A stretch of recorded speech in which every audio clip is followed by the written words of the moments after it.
Happy Pride readers. My name is Jacob, he, they, and I run the Bookstagram and Book Talk, a very queer book club, and I'm the co-founder of Pride Book Fest. I'm so excited to welcome you to Pride Book Fest OUTburst, the tea about drag with George Lester, where we will discuss all things drag within YA Lit.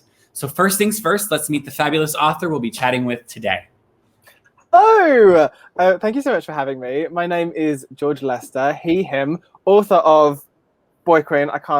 There it is. And there too. I'm so excited to be here. This is so exciting. Amazing. Well, first things first, will you tell us a little bit more about Boy Queen? Just like a little bit about what it's about and what readers can expect if they pick it up. Yeah, sure. So it is a YA novel that I described as RuPaul's Drag Race meets Dumplin' by Julie Murphy by way of Gilmore Girls. And it's the story of a teenage boy called Robin Cooper who is so sure he's going to be going to drama school in the fall and suddenly gets a whole bunch of rejection letters through his door. He's completely devastated, and to cheer him up, his besties take him to a local gay bar called Entity and a drag show called Dragcellence, where he sees a performer who goes by the name of K-Bai. And when he sees her, he suddenly sees a more sparkly future potentially ahead of him. It's fun, hopefully, funny, also hopefully, and just an absolute love letter to drag. I think it was from me anyway. And can confirm it is funny. It's a whole lot of fun. I loved it so much. So I'd love to know, what were some of like the inspirations what was like the core, what kind of was the launching pad for when you were kind of going into starting to write this book? What were some of your inspirations? So I was actually approached to write this book. So I did a master's degree in musical theatre at a school called Mountview, a drama school called Mountview. And as part of that, we had to do a 45-minute solo show. And I knew very early on I wanted to do drag. And so like I was working on that show with my MA advisor, whose husband is a drag queen who goes by the name of Me. Like through all of that, I was kind of learning more about drag and about drag beyond Drag Race. Kind of ended up becoming like the thesis statement for this book, that there's so much more to drag than what you see on Drag Race. And it was towards the end of my course that my now editor got in touch with me and said, I really want a book about a teenage boy who wants to be a drag queen, and I think you should write it. And in my back pocket, I had an idea for a stagey story, stagey YA story about a boy who has like a secret boyfriend and a really like Gilmore Girls, Lorelai Rory relationship with his mum. And so the second my editor said that, I was like, okay, so this goes with this and creates what eventually became this. And so it was very much that, and sort of trying to push all of the learning that I had from learning about drag and doing drag and performing in drag, to kind of pushing that into this book and getting people to see wonder that is in the world of drag beyond what is on RuPaul's Drag Race, which is obviously a fabulous television show, but there's so much more, so much more. Yeah. Oh, and one of my favorite elements that exists within this book, and also I think just kind of generally within drag culture, is the idea of found family, which I think you really really did so well in it. And especially, there's so many different types of drag queens that we meet within the book. And so was that something that when you set out to write it, you're like, I'm going to write something about found family, or did that just kind of naturally come about because of the nature of the book?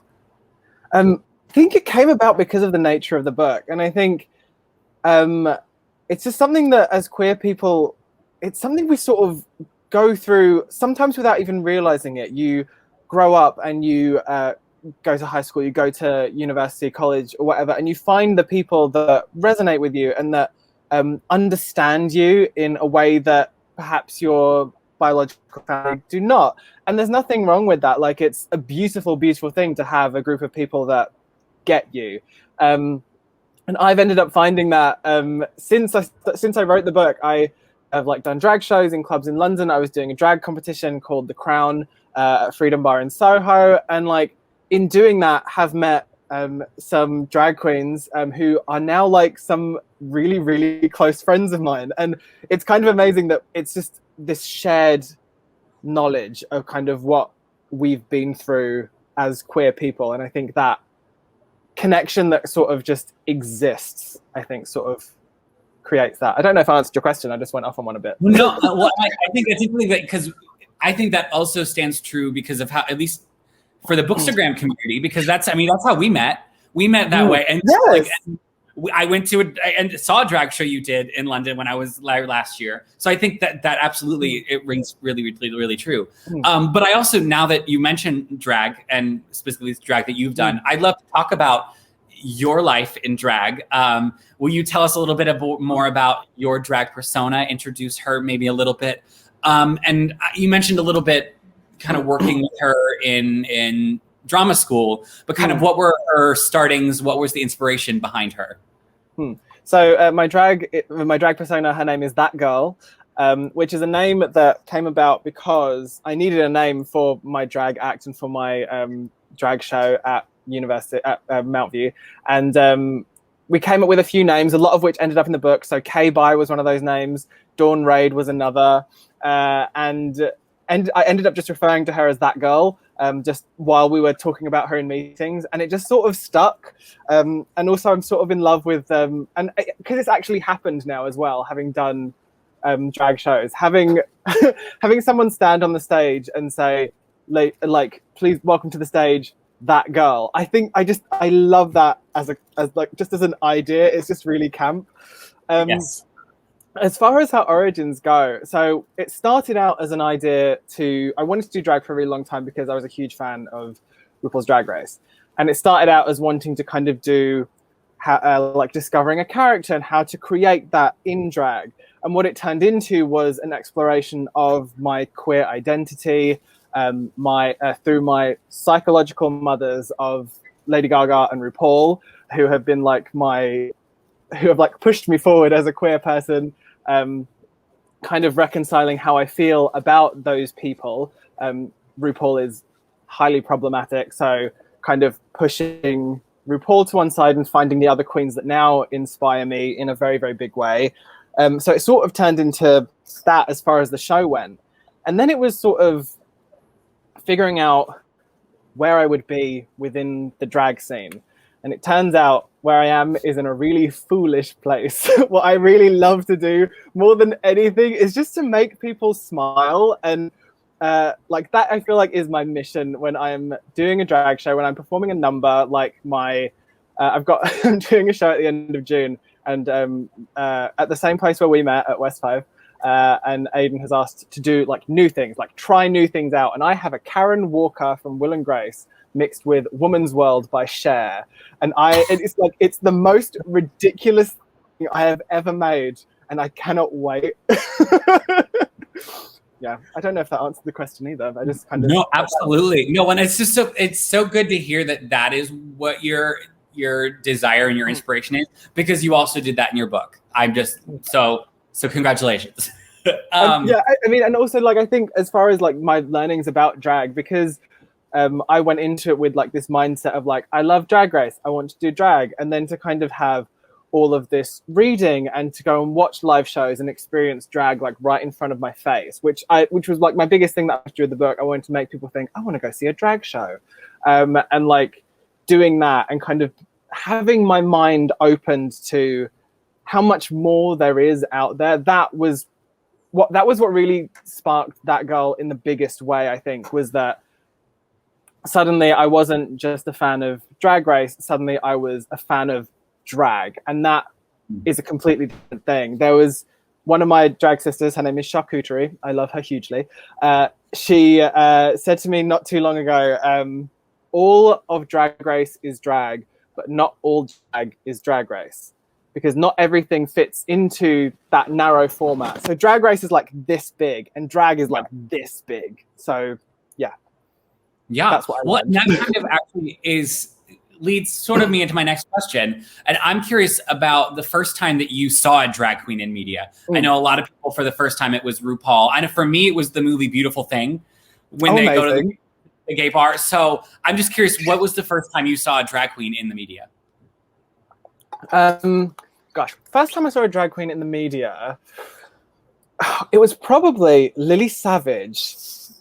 which is Paul O'Grady doing Blankety Blank, which is the match game in America, which obviously then becomes the snatch game for Drag Race. Doing Blankety Blank on like primetime television when I was like, I don't know, 5 or 6 years old. Like that was probably the first time I saw a drag queen. But like the first time I consciously like was probably like properly aware of it is probably something like seeing stuff in the West End like Kinky Boots. It's probably, or Priscilla Queen of the Desert, like seeing those things. That was probably my first big like, oh, drag queens. That was probably where it was. Drag queens. Yeah, well, that because that was one of the other ones. The movie of Priscilla was one of the other first times I saw. So that's interesting. Yeah, when I love that musical as well. Oh my God, so good. So fantastic. So nowadays we're getting more and more kind of depictions of drag in specifically YA lit. So I'm curious to what are some of your favorites and what are some of the ones that you really loved and why? I feel like I will talk about this book till the day I die because it lives rent free in my head, and that is The Black Flamingo by Dean Atta. It's like you knew. I had a feeling. I had a gut. I had a feeling. That's how much I talk about this book that you knew that I was going to bring it up. I had a feeling. I love it so much. Like it's just.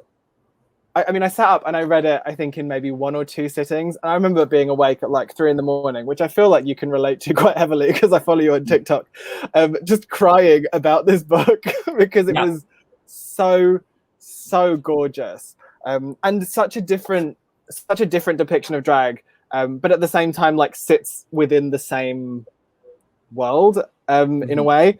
So I love that. It's not a YA book, but there's Diary of a Drag Queen by Crystal Rasmussen, which is a memoir, and it's possibly the funniest and also most heartbreaking thing I've ever listened to, because I listened to the audiobook, which is read by them. It's read by Crystal, and it's honestly so stunning. It is a book for grown-ups. There is mentions of sex, drugs, and rock and roll, that kind of thing in it. So that kind of vibe. But it's utterly hilarious. There's so many books that have been on my TBR for a while that I hadn't read because it was like, okay, I need to not read these things while I'm working on this book because otherwise I'll accidentally steal things. Like Reverie by Ryan Lasala, which I think shows a very different kind of, I think it's like, I pulled a big stack of things. I didn't even pull Reverie off because of how differently that I completely forgot because of how different that one is. I do, but that one is a fantastic. It's the drag queen is the villain. It's everything. I know. Which that TikTok sound of Scarlet Envy. Am I the villain? It's that in book form. There's a mention of drag queens in Me, My Dad, and the End of the Rainbow by Benjamin Dean, which I love that one. Oh, like I remember that he told. Oh, there's like he said. I remember him saying to me at some point, like, "There's drag queens in it," and I was like, "Oh, okay, I'm really excited." And I got to it, and I was like, "This is so lovely." I'm like really into this. It's so wholesome. It's honestly probably one of my favorite books of the year for sure because it just, it made my heart so full. Yes. And so, kind of moving in generally, are you hoping YA lit kind of has more representation within drag, and do you think that's important for kids to see, and why? I really hope that it does, and I hope that and actually, do you know what, from the books that I have read that have done it, they're all doing this anyway, so it's not really for me to say I hope they do this, but I want it to be that kind of just so you know, there's Drag Race and then there's more things, and I'm really hoping that is the way that it happens. And I think Drag Race has become such a huge part of drag culture in general. Like there's so many baby queens now that came out of lockdown, were blossomed in lockdown because, I mean, we had about 50 seasons of Drag Race that have happened over the past year and a half. So we've had a lot to consume. So I think it's good to kind of show more of that, as much of that as we possibly can. And not just queens as well. Like I would love to see things about books about drag kings and books about trans people doing drag and women doing drag, because I think that's another thing that is very much ingrained by the Drag Race machine, is that it's always men. Or we've had one trans man, and actually in All Stars we have 2 trans contestants, trans female contestants, which is amazing. But the fact that it's taken us like 13 regular seasons and 6 All Stars seasons to get to that point. I mean, we had Gia Gunn on All Stars 4, but I think that, oh my God, I'm going off on a Drag Race tangent, but I feel like they used her for drama, and I feel like she created really great TV, but I think they did her really dirty on that season. Oh, I could go on, but it's frustrating that it's taken them that long to get here. But progress. Absolutely. And so, I mean, more specifically about you then, what can we expect from you in the future, whether it be drag or books, or what are you hoping to do more in the future? Drag wise, I just got booked this morning to go and do something at a club next weekend, which is really, really exciting, with my drag sister Camille Toe, which is very, very exciting. And then I've got another show at the end of the month at West 5. And I really want to resurrect my one-woman show, which was called Who's That Gurrrl? Which had, really interestingly, it has a lot of stuff in it that now, just 2 years after doing it, is no longer relevant. Like, because the world has moved on, and stuff that I now need to go deeper into, because, I mean, I've been on a certain turf in that show before her turf tendencies had fully been shown up to everyone. So suddenly me going on about her queer baiting is going to be a much deeper section of that show. So I'd love to resurrect that. In terms of writing, I am working on something new as we speak. It's taken a little while to get there because publishing has this delightful habit of being really slow. It's news to everyone. So it's taken us a little while to kind of get to a point where it's an idea that everyone is happy and on board with, or at the very least me and my editors are. And I'm working on it now, and it's quite different. Like, it was only as I was writing it the other day that I was like, oh wow, this isn't Robin. Like, this character he's sort of a little bit moodier, a little bit less sure of himself, and that's kind of, I'm exploring like a slightly different side of myself, and it's just interesting to write. So I'm enjoying myself. Whether that comes to anything or not remains to be seen. Well, you have my email when you're ready to explore with other people. I may take you up on that, actually. Hit me up. You know where to find me. So my last question is, where can readers find more about you? Plug your socials, both drag and non, and author. Oh my God, let's go. Okay, so you can follow me on Twitter and Instagram at the George Lester. So just a the in front of my name, which is like there-ish. At least that's where I see it. So at the George Lester. Also on YouTube at the George Lester, though I don't post as often as I used to. I've fallen out of the habit of it for, I don't even know why. Like, I just feel like I ran out of things to say, and then the world got really dark, and I was like, everyone's being mean, and I don't want to wade into this. And then for drag, you can follow me on Instagram and TikTok. That's right, at That Gurrrl Queen, and that's girl with a U and 3 R's, because I decided to make it really difficult for people to find me on Instagram. And I lied. I do have one more question. Oh. So if you could give any advice to young queer kids that are either wanting to write or pursue drag, what would you say to them? Do it. I think if you're in a safe place with the drag stuff, do it. If you're not in a safe place, do it. Wait until you are and then do it. Because I think I had a couple of people, I posted a TikTok that didn't go viral, but people had some things to say about it, and people were like, I really want to start drag. And I was like, great. If you're in a place where, like, if you're at home and your parents are okay with you doing that, dive in. But don't do it if, like, just wait until you can get out of the house. As far as drag goes, I really think it's a thing to experiment with and have fun with.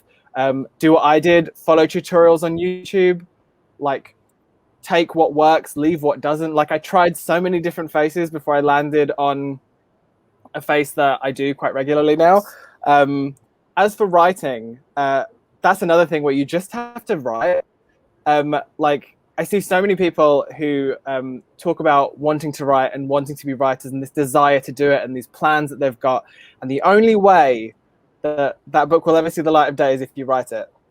And that sounds really simple, but starting is the hardest part. And I know exactly how that is, because it's the fear of not being what you want it to be. You've done all this planning and all this work, and then it doesn't quite look right on the page. There's that meme of like that picture of starry, starry night, and then a really bad doodle of it. And like, this is what I wanted to write, and this is what came out.